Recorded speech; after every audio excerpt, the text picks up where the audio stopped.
Il y a des gens qui s'intéressent au scandale. Et puis il y a des scandales qui sont stériles, sans objectif, mal planifiés, qui même est une surprise pour celui qui le fait.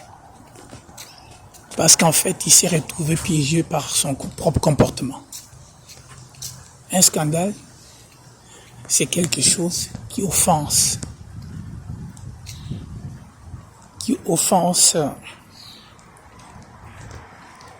la perception des choses selon les gens.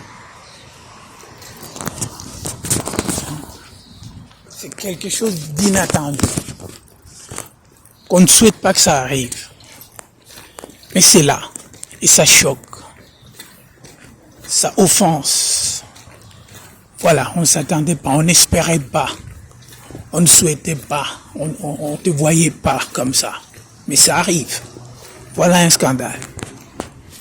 Quelque chose de honteux, d'inadmissible. On ne voudrait pas se retrouver dans cette position-là. Voilà un scandale. Mais souvent, les scandales sont beaucoup de gens commettent des scandales stériles. Et ils s'intéressent à des scandales stériles. Mais moi, je vais vous parler d'un scandale. Un scandale. Je ne sais pas comment qualifier ça. C'est pas stérile. C'est plutôt très prolifique. Un scandale planifié, organisé, avec un objectif de confondre quelqu'un, de mettre quelqu'un dans son propre piège.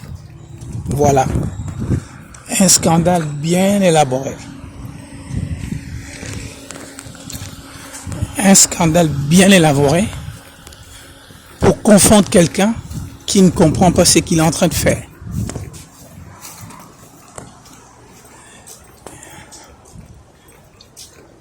Et ce genre de scandale-là, c'est vraiment intéressant.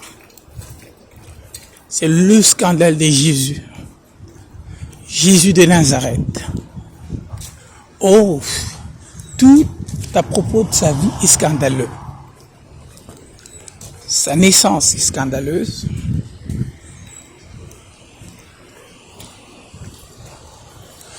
Sa croissance est scandaleuse. Son comportement est scandaleux. Et toute sa vie et ses miracles étaient des scandales. Parce qu'il faisait des choses quand il ne fallait pas, là où il ne fallait pas, et avec qui il ne fallait pas. C'était ça, sa vie, un scandale, un gros scandale. Et lui-même a dit, malheur à celui pour qui je serai une occasion de chute. Mais il était une occasion de chute pour la plupart des gens. Voilà.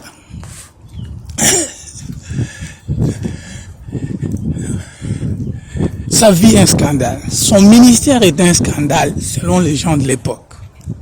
Ses miracles étaient des scandales aussi. Sa mort fut un scandale, pas comme les autres.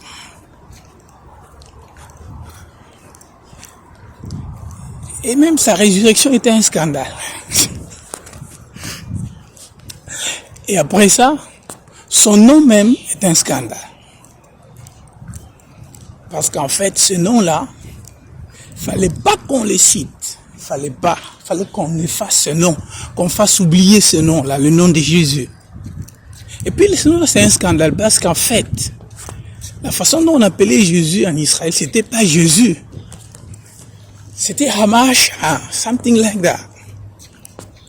Et on le traduit dans différentes langues du monde. Et ce nom-là a le même effet.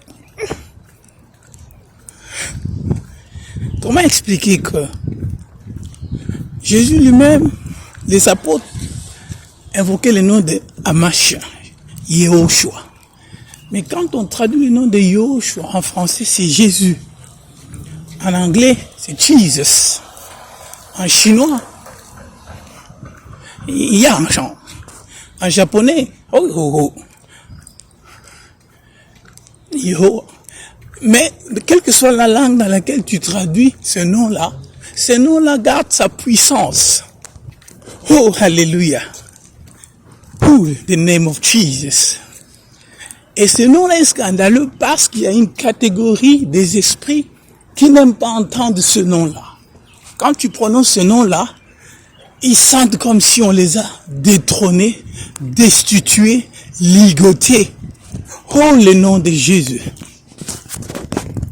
Et seulement ce nom-là est capable de changer la vie de quelqu'un, est capable de ressusciter un mort, est capable de faire marcher les boîtes, de donner l'enfant à une femme stérile. Le nom de Jésus.